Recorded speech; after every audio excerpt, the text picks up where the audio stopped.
Dabar trumpai apžvelgime, kokios 2D Shape formos yra prieinamos Max programoje kaip įrankiai iš karto braižantis nustatytos formos objektus. Įskleiskime sąrašą ties Spline.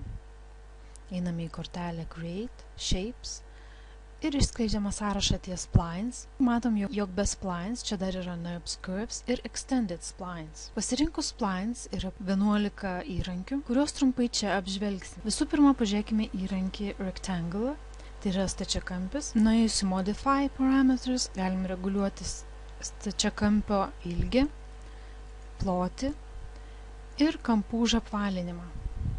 Kitas objektas yra Circle apskritimas ir čia mes galime reguliuoti tik tai skersmenį. Kitas objektas yra Ellipse ir čia jau galime reguliuoti kelis skersmenius, tai yra ilgio ir pločio. Ir taip pat yra Arcus įrankis, kuris gali sukurti tiek uždarą formą, tiek atvirą formą. Galime reguliuoti jos skersmens dydį ir taip pat kiek arka darosi panaši į apskritimą. Ir Pie Slice mes galime padaryti arką atviro tipo. Tada yra Donut, tai yra spurgos įrankis. Ir čia mes taip pat galime reguliuoti du skersmenis, vidinį arba išorinį. Tiesą sakant, vidinis gali keisti išorinį. Ir kitas skersmenį. Tuomet yra N-Gone įrankis.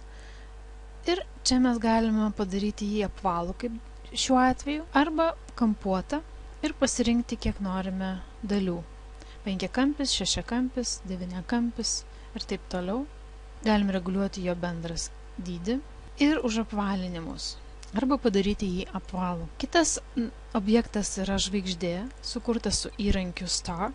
Čia jau galima daugiau reguliuoti įvairių parametrų, tai yra išorinis skersmuo, vidinis viršūnių skersmuo, tuomet kiek viršūnių, koks iškraipimas tarp tų viršūnių ir kaip yra užapvalinami kampai tiek išorinių viršūnių, tiek vidinių.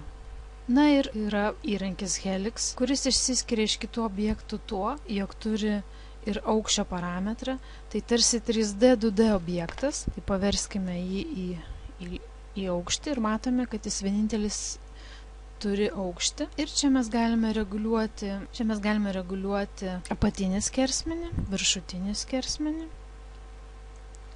galima reguliuoti bendrą aukštį, apvijų skaičių, ar apvijos yra labiau suspaustos apačioje ar viršuje, ar pasiskirsčiusios tolygiai ir galima padaryti, kad eitų iš dešinės į kairę arba iš kairės į dešinę. Ir yra įrankis Text tekstui kurti. Ir čia mes galime reguliuoti teksto aukštį, dydį bendrą, tarpus tarp raidžių ir taip pat galime keisti tekstą, galima pasirinkti kitą šriftą, galima padaryti tekstą pasvirusiu italic, galima underline padaryti pabrėžtų, galima centruoti, lygiuoti. Spline skiltyje yra line įrankis, pats pirmutinis.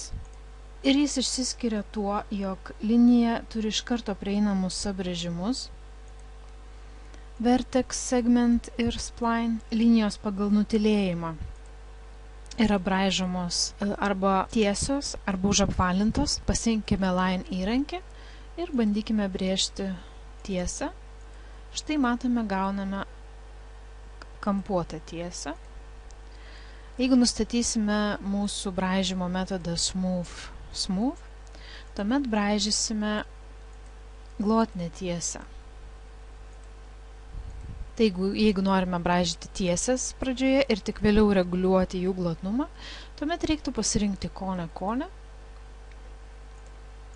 ir tai braižyti su linijos įrankiu. Kitas labai išskirtinis įrankis čia yra Section. Section tai yra stačiakampis sudalintas į 4 dalis, išryškinant jo centrą. Section pagalba galima labai greitai sukurti editable spline kreives kaip tūrinio objektų pjūvio linijas. Na, pavyzdžiui, šiuo atveju yra spline ir iškart matome ant tūrinio objektų geltonas linijas einančias aplinkui. Ir kadangi įjungtas section extends yra infinite, vadinasi, mūsų section iš tikrųjų, nepaisant to, kad yra apibrėžto dydžio, iš tikrųjų pjauna viską, kas yra aplinkui tame aukštyje, kuri yra nustatyta. Ir jeigu mes spausime Create Shape, bus sukurtas objektas, paremtas pjūviais 5 aukštyje. Ir dabar pažymėkime tuos objektus. Ir matote, sukurtas buvo pjūvio spline linijos. Taip pat section galima pjauti tik tai per vieną objektą, tuomet reiktų nustatyti section boundary ir section pastumti po tam tikrų objektų. Tik tame objekte bus padaryta editable spline pjūvio linija. Spaudžiam create shape. Ir čia buvo sukurta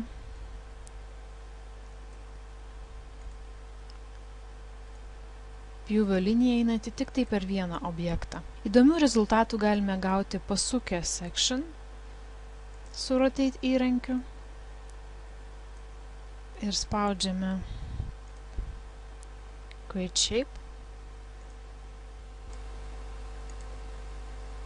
Ir štai gauname pjūvio liniją. Pasirinkus ne spline o NURBS curves, mums tampa prieinamos NURBS kreivės, tai yra Non-Uniform Relational Bezier Spline, ir tai yra modeliavimo metodas, daugiau paremtas kreivėmis netiesiamis ir labiau skirtas kurti organiškas formas iš gamtos, negu žmogaus padarytus objektus.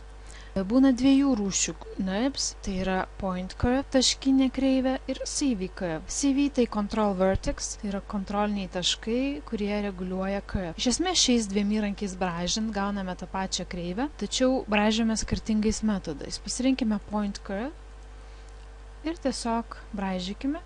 Kaip matote, ten, kur spaudžiame pelytės mygtuką, atsiranda nauja viršūnė. Dabar pasirinkime kitą metodą, CV Curve. Ir čia jau, kur spaudžiame pelytę, čia atsiranda ne pati viršūnė, o jos kontroliniai taškai. Ir NURBS curves taip pat turi modify, galimybę jas įvairiai reguliuoti.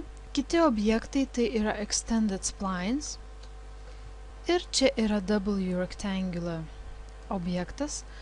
Tai tarsi iš karto kuriamas rėmelis.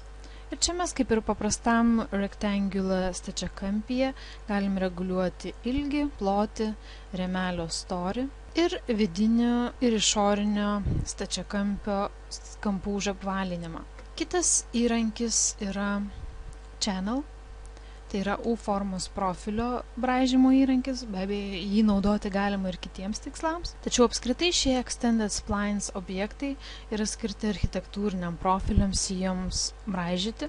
Taigi mes turime uždaro tipo profilį, L formos, U formos, T formos ir I formos profilius. Ir kiekviename jų galime reguliuoti ilgį, plotį ir storį.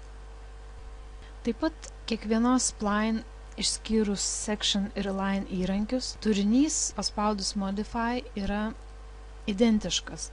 Tai yra skiltis rendering, skiltis interpolation ir skiltis parameters. Ką reiškia interpolation mes susipažinome praeitoje pamokoje, o dabar pareguliuokime skiltį rendering. Pagal nutylėjimą spline formos nėra vizualizuojamos. Paspauskime render ir gauname juodos spalvos renderį, o pačių formų nerodo mūsų renderis. Pažymėkime varnelę ties Enable in Render ir dabar spauskime Render. Ir kaip matome, pažymėtas objektas yra vizualizuojamas. Taip pat mes galime suteikti iš karto šiai formai tūrą, jeigu spausime Enable in Viewport. Ir iš karto atsirado pastorinimas. Čia gali būti dviejų rūšių radial, tai yra cilindro formos užapvalintos linijos arba rectangular formos, stačiakampio formos linijos. Ir mes čia galime reguliuoti jų aukštį, storį, posūkio kampą ir aspect. Užrakinti galime tam tikrą santykį tarp ilgio ir pločio išlaikyti pastoviai, tai tuomet reiktų užrakinti šį parametrą ir tada keičiant ilgį automatiškai keisis ir plotis. Radial taip pat galime reguliuoti bendrą skersmenį, kiek bus glotnus mūsų objektas, kiek jis turės dalių, galime reguliuoti per size. Tai matote, jeigu kuo mažiau dalių, tuo jis yra labiau kampuotas ir kuo jis turi būti apvalesnis, tuo daugiau mums reikia sides. Na ir taip pat yra angle, yra pasvirimas, nuo kurios vietos prasideda mūsų sides. Ir čia taip pat galima padaryti, jog vizualizuojant renderyje mums rodytų spline kreivės vienokias su vienokiais išmatavimais, o viewport ekrane matytumėm kitokias kreivės, tai čia reiktų spausti Use Viewport Settings ir renderer palikti vienokį stilių, o viewport kitokį. Ir dabar jeigu mes spausime render, mums vizualizavo ne vaizdą pagal dabar esantį ekrane, o pagal nustatytą renderyje. Dabar jeigu paprasta forma, pavyzdžiui L forma, yra pagal nutylėjimą nevizualizuojama mūsų renderyje, tai jeigu mes jai pritaikome modifikatorių, kuris suteikia jai tūrą, pavyzdžiui Extrude, jie automatiškai virsta vizualizuojamu objektu. Jeigu dabar spausime Render, mūsų objektas atsiranda renderyje. Taip pat galimybė, ar objektas yra vizualizuojamas ar ne, mes galime reguliuoti per Object Properties parinkti, spaudžiame dešinį pelės mygtuką ant pažymėto objekto ir pasirenkame Object Properties. Ir čia yra General kortelė, kurioje yra Rendering Control.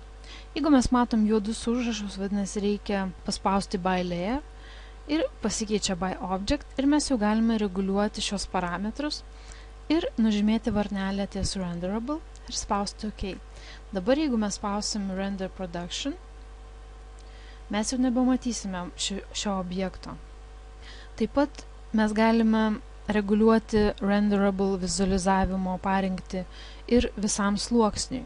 Tai yra iškvietus sluoksnių lentelę, norimam sluoksniui išjungus render arbatinuko tipo piktogramą, visas sluoksnis nebus vizualizuojamas. Na, šiuo atveju, kadangi yra tik tai vienas sluoksnis, jeigu mes dabar spausime render, gausime visiškai juodą vizualizaciją.